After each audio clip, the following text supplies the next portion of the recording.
Yo, that episode is full of some doozies.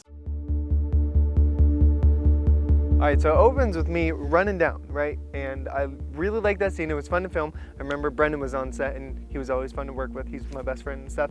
But when you look at it, I don't look like a runner. I'm wearing Converse because I really like Converse, if you can see that. And I just have pale, scrawny chicken legs. Not the legs of a runner, but the legs of a nerd who likes superheroes and stuff.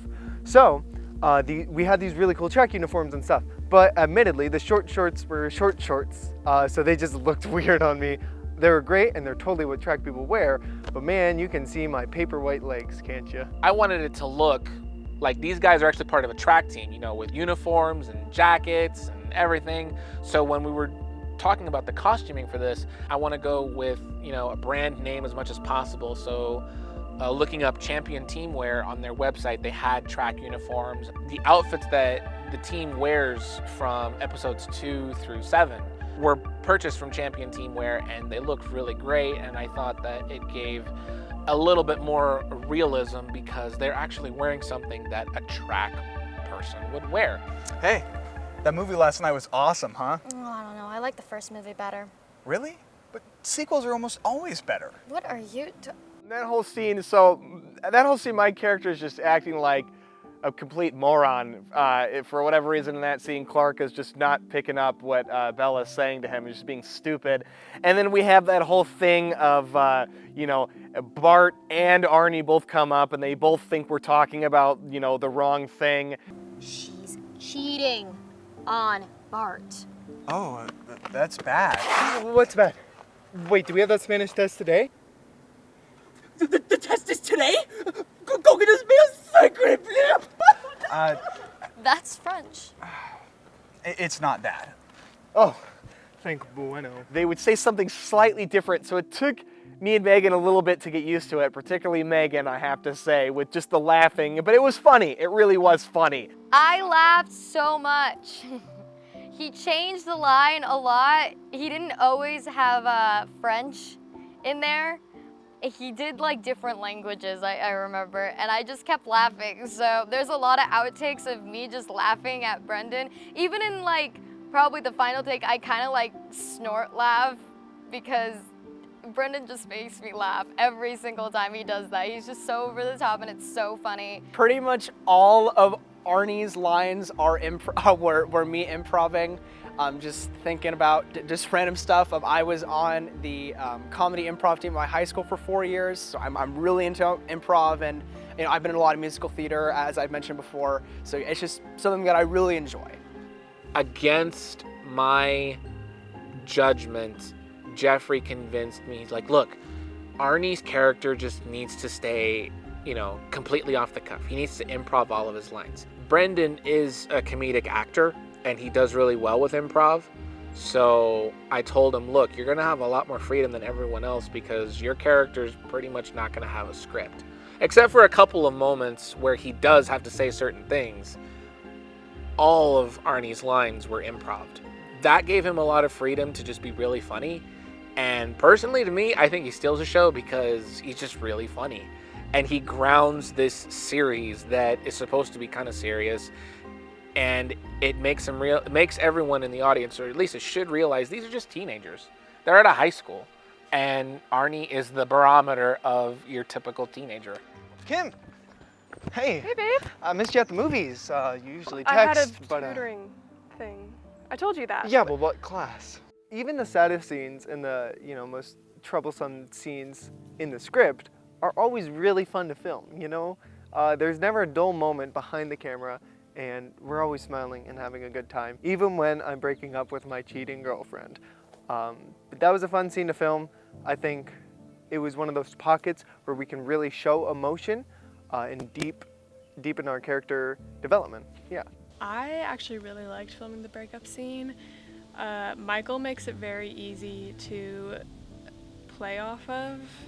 He did a really good job at looking genuinely heartbroken, which he also did in the museum scene when Bart scares Kim and then she's all mean. She's like, pick the shirt up. He looked so just like his feelings were hurt. It felt so genuinely bad. And it was the same in the breakup scene because I don't know, he makes it really easy to just play off of in that way. So kudos to Michael. So there's this breakup happening, and you know, the stalker I am, I'm just behind my car watching as they're having this really intense conversation, and I'm peering out from it, and I laugh at it every single time because who just stands there being a creeper? And on top of that, as soon as they're done and they start to walk away, or Bart starts to walk away, Kim's still standing there, and I just like run after Bart with her still standing there. It is one of the funniest parts in my opinion because I should not be chasing after him that soon after a breakup. Part of the interesting thing about when we were filming at Kit Carson was we did it over the span of a few months. Some of it was filmed way earlier, and then we came back for a pickup shot way later. So the temperature changed pretty dramatically, especially since we were wearing the same uniforms. When we first filmed it, it was pretty warm. It was probably around August, and then coming back was like kind of interesting, just being absolutely freezing. Part of the fun of doing that was running constantly, trying to get the shots of me being in first place, or at least close to first, and trying to beat Michael, who is much faster than me.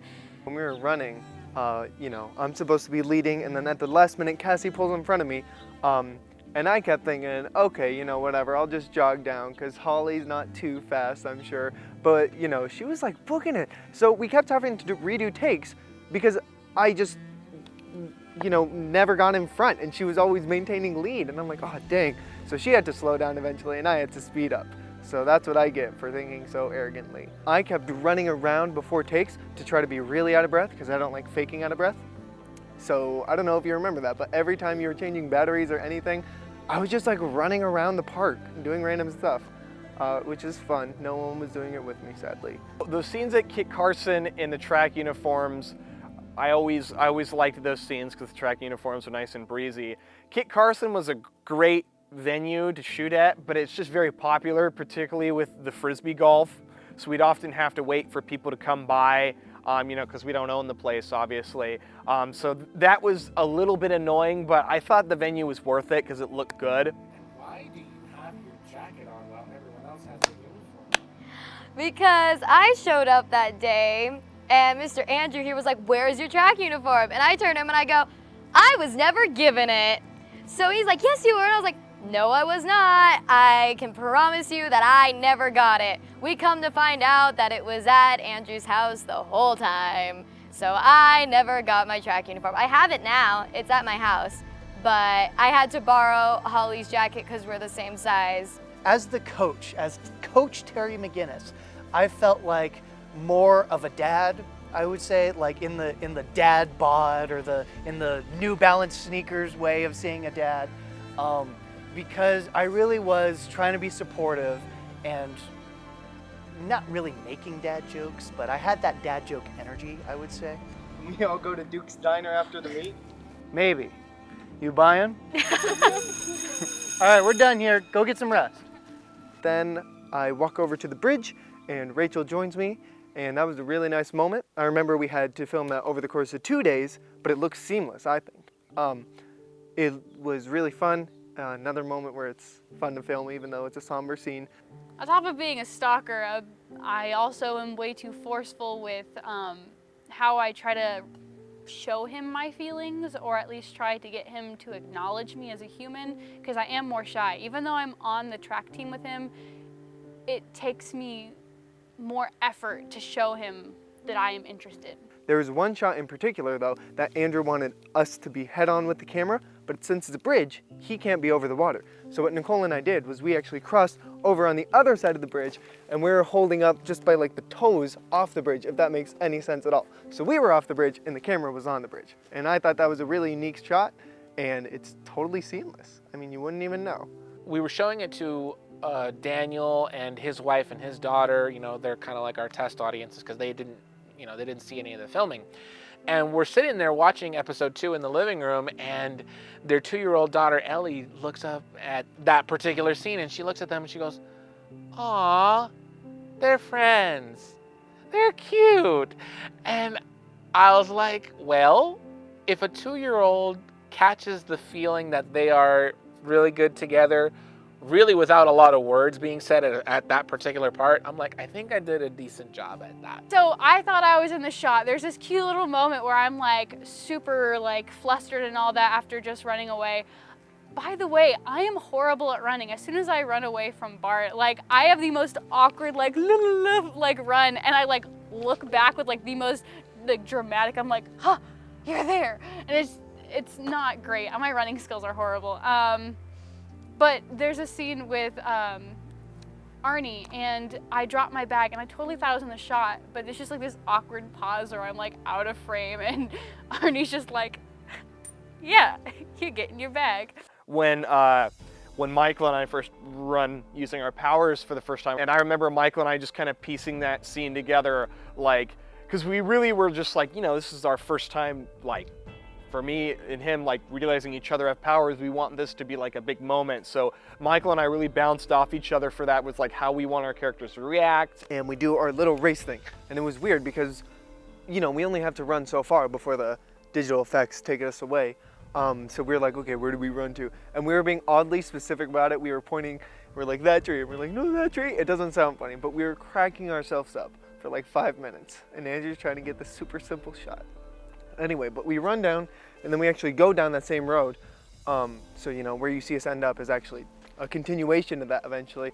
And that particular scene was a little bit easier because that was more in like a corner of Park Carson, whereas when we're doing the whole running scenes, it's like right in the middle of the Frisbee golf, so it was more difficult. But the scene with me and Michael was more isolated, and so we were able to, I guess, take more time to figure it out. And me and him just probably 10 takes, just us running and slipping through the mud, trying to like skid to a stop. And we had like 5 different alternate takes for that, things we said. I just ran. I still beat you. Yeah, I know homecoming is in what, 2-3 weeks? There were a couple times that I actually did, and it did hurt a little bit, but I'm pretty sure in the cut that made it in, I don't think I did. But when I did the fallback, there was a big branch sticking out, and I definitely fell on that a couple times, and that hurt falling back.